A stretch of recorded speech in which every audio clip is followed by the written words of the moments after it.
Hey guys, I received a lot of questions regarding the mutation stacking after my beginner's guide to breeding that I published a few weeks ago. As mentioned in the video itself, I left out a lot of information to not bloat the video, because I know that the attention span here on YouTube is fairly short. Many of you asked me for an in-depth and detailed information on how the mutation stacking actually works and why we do it. For those of you who asked for use this video, before watching this video, make sure that you have watched the other guide and make sure that you know the answers to the following points that I'm pointing out now, because this knowledge is needed in order to understand this video. So first, you should know which animals you use for breeding. Second, you need to know why you need odd and even numbers. Third, you need to know how breeding in general works, and you need to know what mutations are. And if you're unsure about one of these points, then just go back to the breeding video. I'm going to explain everything in that video. And then come just back and yeah, we can jump right into it. And for everyone who knows that he can answer all these questions to himself and knows what it's all about, for you, we just jump right into the video. The very first point is, what is the mutation counter? That is something I get asked quite a lot, and I want to explain to you what the mutation counter is and what it is not, because there's a lot of misconception about what the mutation counter is showing you. So there are two sides on a dino ancestry that will show you the mutations, and this is where the confusion always starts. So you have the 0 of 20 on the mother side and the 0 of 20 of the father side. So what does the mutation counter actually mean, and what does it not mean? First of all, it does not mean how many mutations you have. And I know that's confusing because it is the mutation counter and you would think that it shows the mutations, but it doesn't. It only shows the two numbers on the mutation counter of the parents, adds them together and shows them on the mutation counter of the child. The mutation counter itself is not connected to the mutations itself. So if you define a mutation as a change in a stat, then that's not what the mutation counter shows. And I'm going to show you this on this infographic. In case you're a visual learner like I am, I'll show you what this means. So this is how your first mutation will look like. You will have a wild female without mutations and a wild male without mutations, and suddenly a baby shows up that has a mutation on one of the sides, in this case on the father's side. So the mutation is on the right side, and it does not mean that the stat of the father is mutated. It just means that the dad is the one who triggered the mutation. And this is because the game does the calculations like this. It first decides which stat the baby will get, and then it will decide if it gets a mutation or not. So you have like a 55% chance to get the better stat of both parents, and then on top you get the mutation chance. Everything to this point should be clear, right? So the mutation is on the father's side. Father triggered a mutation, mutation is on the baby, baby has +1 in mutations. Now to the next step. Keep breeding this one baby that we got as the dad with an unmutated female until the next mutation happens. And this time we get a girl, and you see it got a number 1 or it got a +1 on the mother's side. And important again, it's not the mother stat that mutated, it's just the mother who triggered the mutation. The girl now has one mutation from the father on the right side, and it has one mutation from the mother on the left side. In total, the baby has 2 mutations. I'm now going to show you what happens if we switch out the female that we just got, the one with the 2 mutations, and we use this now as the main breeding female together with the male that has 1 mutation. You can see in this infographic now, we did not get a mutation this round, but the baby has 1 mutation more than the mother, and it has 2 mutations more than the father, despite not getting a mutation. Every offspring of this couple that you see up here will have 3 mutations to start with on the counter. And the third mutation you see here is not a real mutation. And now you remember what I said in the beginning. The mutation counter does not show how many mutations an animal has, but it only shows the sum of the mutation counter of the parents. Now we get into a problem, because we already know that if an animal has in total 20 mutations on the counter, and we take here both sides combined, it will not get a mutation anymore. So if we keep doing this, and we keep switching out our mutated babies for the parents, for the new parents, we will artificially higher up the mutation counter without actually getting mutations. And at some point, and this will be very quickly, we will be capped with 20 mutations without even having a new mutation. So you see the problem in this, right? That's why we don't want to do this.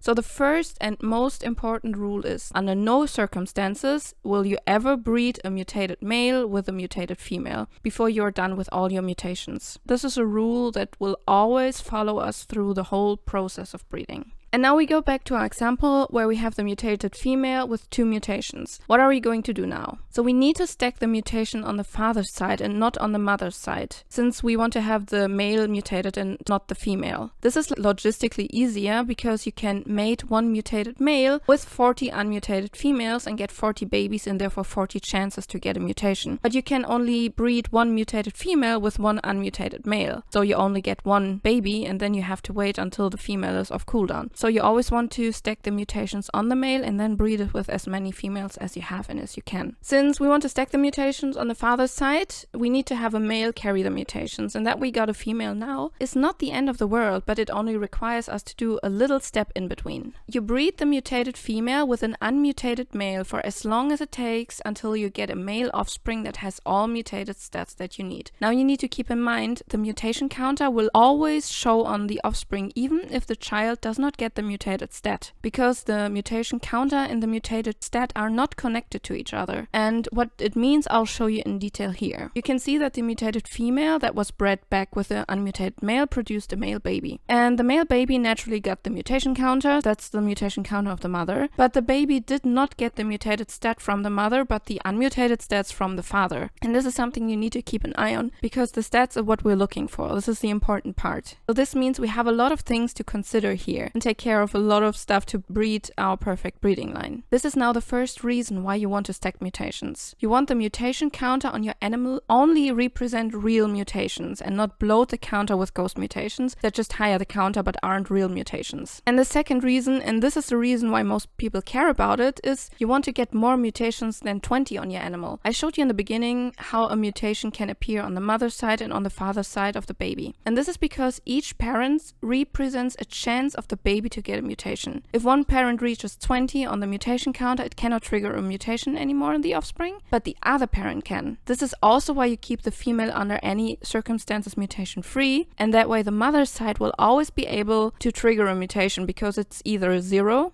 or it's on 1 when it triggered a mutation. Now we jump into the process of mutation stacking. So everything I told you before now should have explained why you want to do the mutation stacking. If that's unclear still, just rewind back in the video and watch again. Sometimes it takes like 2 or 3 times in order to understand things. But if you're here now, you understand why we want to use mutation stacking in order to breed. And this was a very often asked question, and I hope it's more clear now. The next step is to go through one by one to show you how the mutation stacking actually works. And I will use names like F0, F1, F2 and so on in order to show you which generation we are on. In this example, we take for granted that the baby got the mutated stat from the parents, so the baby that we have here will always have the better stat mutated. Otherwise, explaining how this works would be way too complicated. Have this in the back of your head, the baby will always have the better stat mutated. So let's go back to our example with the male bulldog that we got from backbreeding the mutated female with an unmutated male. The dad at the top right is our wild tamed male, and therefore it's generation F0. The bulldog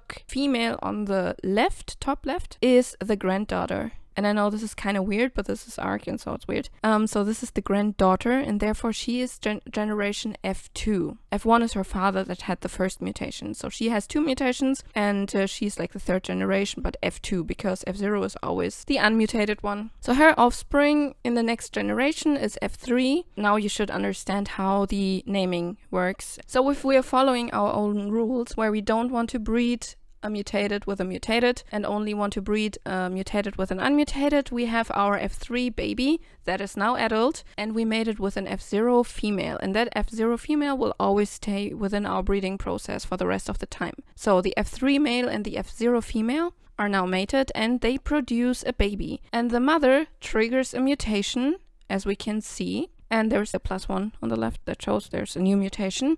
And the new mutation appears on the baby on the left side. And there's the 1 of 20. So keep in mind at this point it is random where the mutation is triggered. It can trigger at the mother's side. It can trigger at the dad's side. The dad can trigger the mother's stats. The mother can trigger the dad's stats. It's like super chaotic. It is like super random where it appears. So for you it could, for example, be 0 of 20 and 3 of 20 because the dad triggered it. So at this point, it doesn't matter where the mutation shows up on the baby, it just means the baby got a mutation. Keep in mind, in this point, it is random if the additional mutation comes from the left or the right. Sometimes, very rarely, you can also get a double mutation when both parent sides trigger a mutation at the same time. And there's also said to be triple mutations, but in over 8,000 hours of breeding, I have never seen a triple mutation. And double mutations, I only had 3 times so far. So you can imagine how rare it is. We can now go into the next generation. We just now go through generation of generation, so you see how this works. The F4 male is now the new breeding male, and his son, the F5, got a mutation on the father's side. And now this is a point where confusion will come up, because why does the F5 son not have a mutation on the left side like the dad? It had to go somewhere, right? And some of you will probably ask the exact same thing. Where did it go? So the right side on the baby represents the father's mutation counter, which is 1 plus 2 equals 3. And then on top the additional new mutation, which makes it 4.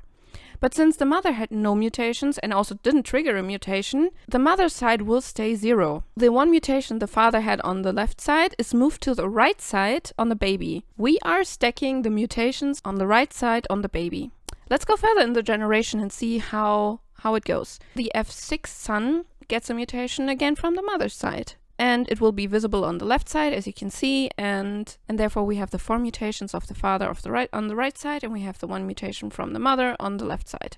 And if we go to the next generation, we just go through this so you can see how it works. Now we go to the next generation. So the F7 son got a mutation from the dad's side again, and therefore will have 5 mutations from the dad plus an additional one, which makes it 6. The mother's side is clear again because no mutation have happened on the mother's side.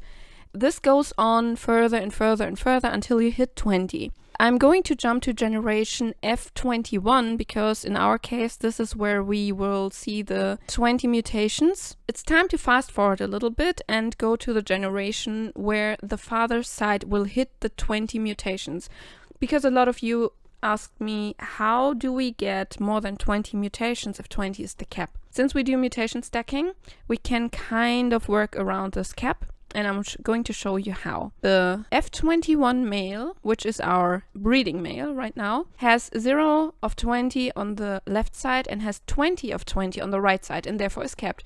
You can see on the icon on the right side, he can no longer trigger a mutation on the baby. But since the mother is not capped, the mother still can trigger a mutation on the baby. The total chance of mutations is now at 50% because the dad is not available anymore. And 50% is still better than 0%. And this is how we are working from now on. So F22 has now officially 21 mutations because the mother triggered one. How do we progress from here? So we go into the next generation, which is male F22. Has the son, a male F23, and again we have now 21 of 20 mutations on the father's side because that's the mutation counter combined of the dad, and we have 1 of 20 on the mother's side. And just keep in mind, from this point on you will always have this 1 of 20 on the left side if you have a new mutation, because that's the only side where it can trigger. And at this point, it's probably good for you to double the amount of females that you use with your main breeder, because with your only 50% chance to get a mutation, at least twice as many females should even out this disadvantage that you have, and so you can keep going. But don't be discouraged by empty rounds in which your stat doesn't mutate or the wrong stat mutates. It happens, all of us, and breeding is a long process, and is probably the most time-consuming activity in ARK. The examples that I showed you represent only one stat that we mutated. Most of the time you want to mutate at least 2 stats, and this is often health and melee, and sometimes it's even 3 or 4 stats when stamina and weight come into it. So I would suggest to you to mutate them all at the same time like I do. You have probably seen it in my breeding video, because it saves time. And I'm tricking this a little bit when I'm using the same females. I use the same females for all lines, and I just switch out the males, because I often need to wait for the next male of a stat to grow and become adult so I can continue, and in that time the females are off their cooldown and have nothing to do, so I just keep breeding the other line. Having a good stock of unmutated females is the bread and butter for a good breeder, so always take care of your females and always have enough of them, and those are like your most important thing. And now to the last point that has nothing to do with mutation stacking, but it was also not clear to most people. How do we combine the stats once we're done with mutating our stats? And I have done a nice infographic again for this. We have our 3 bulb dogs that represent our 3 lines that we wanted. We have life, 100 points in life, but like no points in stamina and melee, and that's our healthy boy. Then we have 100 points in stamina, and that's our endurance boy because he only has the points in stamina. And then we have our strong boy who has 100 points in melee. And now you're wondering, how do we get all these stats together? Because they are all boys. Like we can't just like smush this all together and hope for the best. That doesn't work. How do we smush this together? And now you need to remember we did something similar before. Before we had to transfer a stat to another gender. And now we want to transfer the stat to another stat. You remember when we did this? This was at the very beginning when we had a female that got the mutation and we wanted to bring it to the male. So what we do now, I'll show you. Here is Strong Boy, and we made Strong Boy with a F0 female.